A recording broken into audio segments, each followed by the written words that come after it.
اعلیٰ حضرت پر ہماری آنکھیں بند ہیں، اس کا کیا مطلب ہے؟ اعلیٰ حضرت امام اہل سنت رحمۃ اللہ تعالی علیہ یہ وہ ہستی ہیں کہ جنہوں نے اس زمانے کے اندر، جب کہ بر صغیر پاک و ہند کے اندر ہر طرف ایک طوفان بدتمیزی برپا تھا، اور اللہ کی ذات پر، اللہ پاک کی ذات پر، نبی پاک صلی اللہ علیہ وسلم کی ذات پر طرح طرح سے حملے کیے جا رہے تھے، تو آپ رحمۃ اللہ تعالی علیہ ان علماء کے سرخیل تھے، ان علماء کے قائد تھے کہ جنہوں نے ان فتنوں کا زبردست مقابلہ کیا، اور اس انداز میں دین اسلام کی تشریح کو، جو حقیقی تشریح تھی وہی دین اسلام کی جو نبی پاک صلی اللہ علیہ وسلم لے کر آئے اور صحابہ کے ذریعے ہم تک پہنچا، اس کو آپ نے بالکل واضح کر کے ہمارے سامنے رکھا، اور جو باتیں دین کے اندر شامل کرنے کی کوشش کی جا رہی تھیں، جو غلط عقائد، جو غلط نظریات دین کے اندر شامل کرنے کی کوشش کی جا رہی تھی، اولیاء پر، صحابہ پر، اہل بیت پر، انبیاء پر، حتیٰ کہ اللہ کی ذات پر جو اعتراضات کیے جا رہے تھے، ان کے بارے میں جس طرح کے غلط نظریات اور عقائد کو بیان کیا جا رہا تھا، ان تمام نظریات اور عقائد کا دلائل کے ساتھ آپ نے رد کیا۔ تو بالکل واضح طور پر اسلام کی صحیح تصویر کو امام اہل سنت الشاہ امام احمد رضا خان رحمۃ اللہ تعالی علیہ نے ہمارے سامنے پیش کیا۔ آپ نے کوئی نئی بات بیان نہیں کی، یعنی ایسی نہیں کہ جو ایسی صحابہ نہیں یا کہ جو آپ نے جو ہے اپنے طور پہ بیان کی ہو، اپنے انداز میں وہی باتیں کہ جو دین اسلام کی صحیح تشریح ہمیشہ سے علماء کرتے ہوئے آ رہے ہیں، اسی بات کو آپ نے بیان کیا، اور آپ کی ان تعلیمات کو، جو تعلیمات آپ بیان کرتے رہے، جو چیزیں آپ بیان کرتے رہے، اس کو اس زمانے کے علماء نے بھی اور بعد کے علماء نے بھی تسلیم کیا۔ کبھی ایسا نہیں ہوا کہ بات تو کر سکتے ہیں، کوئی بات کرتا ہے کہ جی ہمیں اختلاف ہو سکتا ہے، یہ ہو سکتا ہے، لیکن کون سی بات کہ جس سے اختلاف کیا جائے گا، وہ بات بھی تو پیش کی جائے نا۔ تو امام اہل سنت رحمۃ اللہ تعالی علیہ نے جو باتیں کی ہیں وہ اپنی جانب سے کی ہی نہیں ہیں۔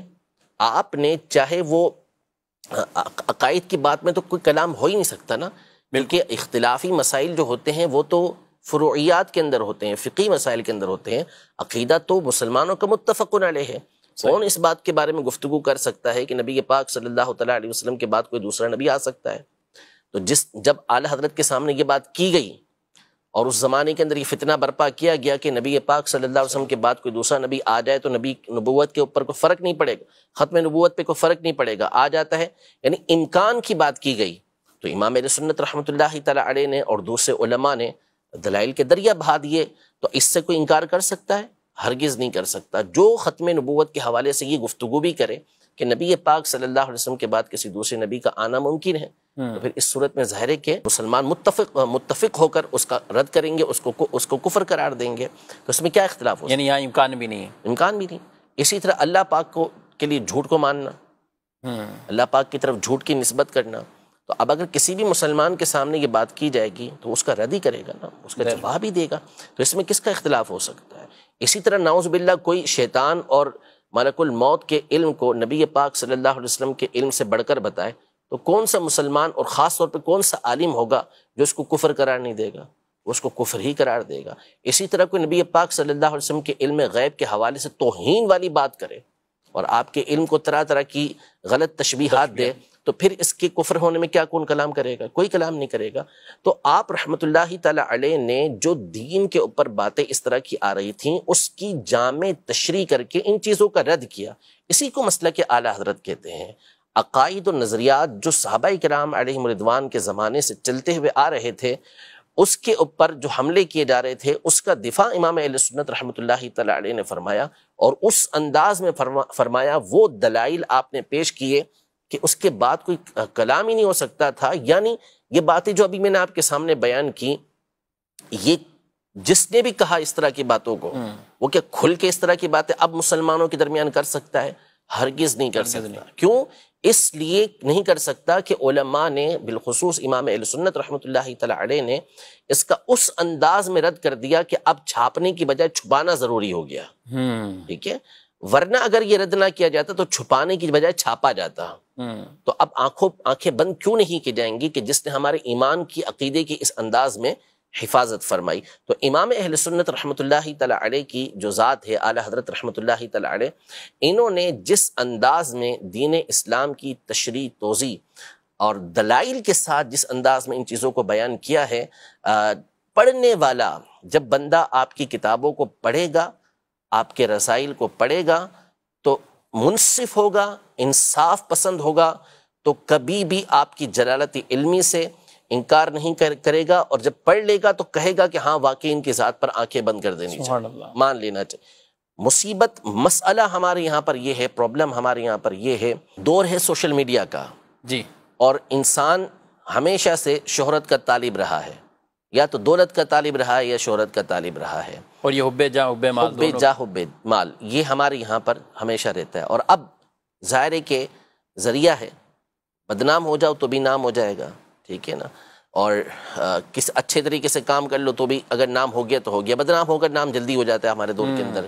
تو اس لیے لوگ اس طرح کی باتیں کرنا یہ شروع کر دیتے ہیں، کوئی کسی کے خلاف بولنا شروع کر دیتا ہے، نعوذ باللہ کوئی صحابہ کے بارے میں گفتگو کر رہا ہے، تو کوئی اہل بیت اطہار کے بارے میں گفتگو کر رہا ہے، نعوذ باللہ کوئی سیدنا صدیق اکبر رضی اللہ عنہ کے خلاف گفتگو کر رہا ہے، تو کوئی سیدنا علی المرتضیٰ کرم اللہ تعالی وجہہ الکریم کے خلاف باتیں کر رہا ہے.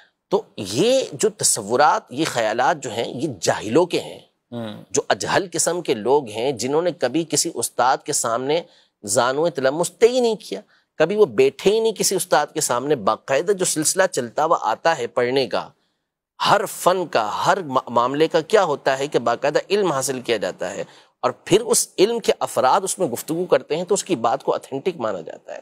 یعنی اگر ڈاکٹر جو ہے وہ بغیر پڑھے ڈاکٹروں سے گفتگو کرنا شروع کر دے، یعنی وہ ڈاکٹر ہو ہی نہ سرے سے، خود اپنے طور پہ کچھ پڑھ لیا میڈیکل، تو پھر اس صورت میں کیا اس کی بات کو مانا جائے گا؟ اس کی سنیں گے بھی نہیں. مسئلہ یہ نا سب سے بڑا کہ آپ کو ڈاکٹری پڑھنی ہے، آپ کس سے پڑھیں گے؟